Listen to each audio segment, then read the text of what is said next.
kwa sababu ya namna dunia ilivyo sasa, watu wengi wamesahau kwamba Yesu aliahidi, ahadi yake ilikuwa ni kwamba anakwenda mbinguni kutuandalia makao, alafu baadaye atarudi.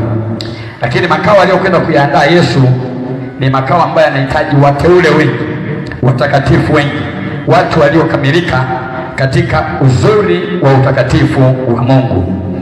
Kama unanielewa nisikie tena amen. Amina. Vizuri. Sasa naomba nisome katika waraka wa pili wa Petro sura ya 3 ambayo inasema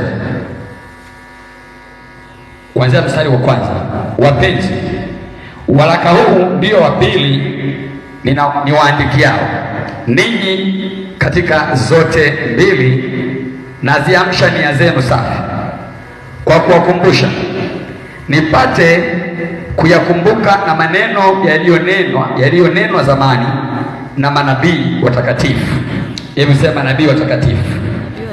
Kama anasema nabii watakatifu, maana yake walikuwa kwa manabii waovu, yaani wasio watakatifu, na ile amri ya Bwana na Mwokozi iliyoletwa na mitume wenu.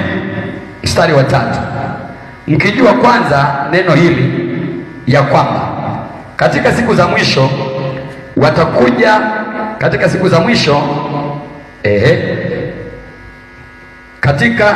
mwisho watakuja watu wenye kudhihaki, wafuatao tamaa zao wenyewe, na kusema, iko wapi ahadi ile ya kuja kwake?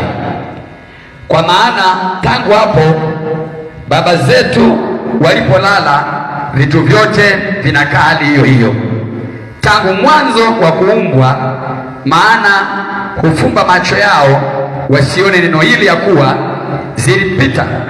zilikuwako mbingu tangu zamani, na nchi pia imefanyizwa kutoka katika maji na ndani ya maji kwa neno la Mungu.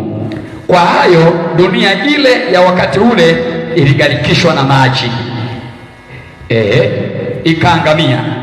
Lakini mbingu za sasa na nchi zimewekwa akiba kwa moto, kwa neno hilo zikilindwa hata siku ya hukumu na ya kuangamia kwao wanadamu wasiomcha Mungu. Hebu sema na kuangamia kwao wanadamu wasiomcha Mungu. Mstari wa 8: lakini wapenzi, msilisahau. Narudi hapo, mstari wa 8: lakini wapenzi, msilisahau neno hili, kwamba kwa maana siku moja ni kama miaka 1000, na miaka 1000 ni kama siku moja, ni kama siku moja.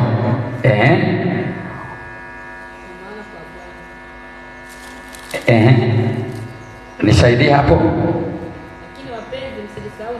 Lakini wapenzi, msilisahau neno hili, kwamba kwa Bwana siku moja ni kama miaka 1000, na miaka 1000 ni kama siku moja. Endelea. Bwana hakawii kuitimiza ahadi yake kama wengine wanavyokudhani kukawia, bali huvumilia kwenu, maana hapendi mtu yeyote apotee, bali wote waifikirie toba. Lakini siku ya Bwana inakuja kama mwivi. Katika siku hiyo mbingu zitatoweka kwa kishindo, mbingu zitatoweka kwa mshindo mkuu, na viumbe vya asili vitaunguzwa na kufumuliwa, na nchi na kazi zilizomo ndani yake zitateketea. Basi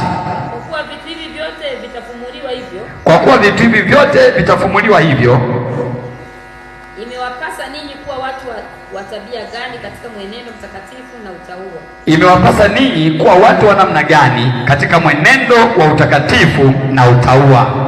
Mkitazamia hata ije siku ile ya Mungu. Mkitazamia hata ije siku ile ya Mungu. Na kuhimiza. Katika hiyo. Rudia. Ambayo katika hiyo. Mbingu zitafumuliwa. Zikiungua. Na viumbe vya asili vitateketea na kuyeyuka. Lakini kama ilivyo ahadi yake, mnatazamia mbingu mpya na nchi mpya ambayo haki yakaa ndani yake. Kwa hiyo wapenzi, kwa kuwa mnatazamia mambo hayo, fanyeni bidii ili muonekane katika amani, kuwa hamna mawaa wala aibu mbele yake. Nanyi uhesabuni uvumilivu wa Bwana wetu kuwa ni wokovu, kama